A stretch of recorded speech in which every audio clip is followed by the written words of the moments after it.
আমার ভাই পরীক্ষা দিয়ে মাদ্রাসা থেকে আসছে। ও কদমতলা দাখিল মাদ্রাসায় করে নবম শ্রেণীতে। ও মাদ্রাসা থেকে আসি ভাত খেতে বসছে বিকালের সময় আর কি। তখন ওকে একটা ছেলে আসি বলতেছে বাজারে যাওয়ার জন্য। ও বলছে যাবে না।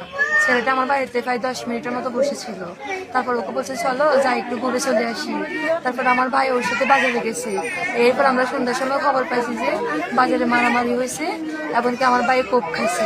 আমার আব্বু আম্মু মোস্তানগর গেছে, ওকে নিয়ে ওখানে রাখে না। ওর অবস্থা খুব খারাপ ছিল। ওকে চট্টগ্রাম মেডিকেল কলেজে পাঠিয়ে দিছে। ওর মাথার পিছনের হাড্ডিগুলো নাকি ভাঙে গেছে শুনছি। নাকের অংশ এটা 2 ভাগ হয়ে গেছে এখান দিয়ে। পিঠে 100টার মতন বা এর কম বেশি কোপ খাইছে। কারা হামলা করছে এটা জানেন? এখন কারা করছে আমরা ওটা জানি না। বাড়ির হাটে ফুল বাজারে সিসি ক্যামেরা আছে, আপনারা সিসিটিভি ফুটেজ থেকে বের করেন যে কে নিয়ে গেছে বা কারা এগুলা করছে। আর এগুলা প্রকাশ্যে করছে। বাজারে দূরে দূরে আমার বাকে অনেক কষ্ট দিয়ে আমার ভাইকে মারছে অনেক প্রকাশ্যে, কিন্তু কেউ আমার ভাইকে সেভ করে নাই, কেউ আমার ভাইকে একটু ধরে নাই।